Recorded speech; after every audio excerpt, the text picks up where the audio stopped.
Here's a very smart box, isn't it? So good, I thought we'd try doing something unusual on our website, which is a unboxing. What will go inside it? Something quite extraordinary, actually. It's a German product, which I picked up in 2002 or something. But my goodness, the effort they go to make something unusual is just wonderful. So that's the sleeve. Inside is a smart box, which I've got to open up if I can. Ooh, practice my unboxing technique. It's very well made, very firm. Oh, still haven't got there. We've got a layer of foam rubber. Lift up. I can do it. Oh, I think we're there, just about. Let's see what we got here. Bizarre, isn't it? Totally bizarre.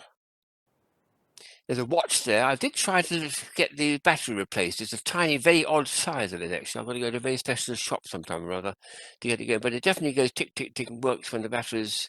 It's only got a volt or two left in the or a tenth of a volt, actually.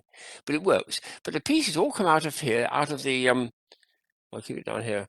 Out of the box. And then you're supposed to... they're solid, too. I mean, they're quite thick. Look at those thicknesses.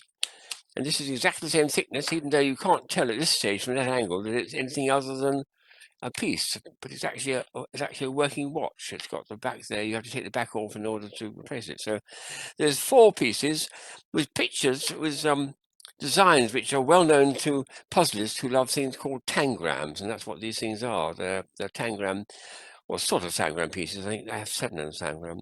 But for instance, if I look at the instructions on there, I can see how to make the T. Let's see if I can do a letter T on it. And then the rest, oh yes, there we are, there's my instructions. So to make a T, let's have another go. This is something I've always enjoyed doing when I did it with bits of cardboard. That comes down there. That goes across, oh no, it's not going to be like that. It's going to be like that, that's right. That goes across there. And that goes across, no, it's got to be a different angle still. Oh, look, it's that one there. No, it's that. Oh, it's down to there. Look at that. Oh my goodness. Okay, there we are. This is a reminder of something I made of cardboard years and years ago when I was a teenager. It makes a letter T, and you look how unusual the pieces are to make that letter T. So that's quite satisfying to do that. But then they give you instructions to make about, as usual, dozens and dozens of shapes. I mean, look at that. Look at that lot. Every one of those extraordinary shapes can be made with those 4 pieces. Extraordinary. And look how different they are. Every one of those. And they haven't got the lines joining them together inside, so you don't know how they're actually fixed. You just got to go to these 4 pieces and see if you can start working through the list. And there's probably several more hundred actually, of shapes you can make from these pieces. And they're beautifully made, very, very solid.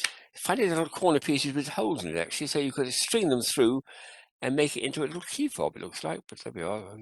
Don't do that yet. But anyway, they're quite the most unusual tangram type pieces that I've ever come across in my life, and it's made by some big German company with lots and lots of blurb about it. There's the picture I was using to show you how to make the letter T, but lots and lots, all in 2 languages about it. But it's an amazing piece of work to have something that let me put it back into the box again. That is no more than a plaything, and yet it's meant for, I say, it's an executive toy, isn't it? At its best, probably costs quite a bit of money. And I've forgotten whether I was given it to me as a gift or whether I bought it, in which case I'll forget about the price. Put them back in the box, and you really wouldn't know if you put the top on. That's what you're going to discover. Ooh, this is called a reboxing, not an unboxing, a reboxing. I've never done that before either. A sleeve, and my goodness, there's a bit of quality. Is that what they call quality? That is quality. An executive gift which the recipient would never forget, I don't think. Wonderful.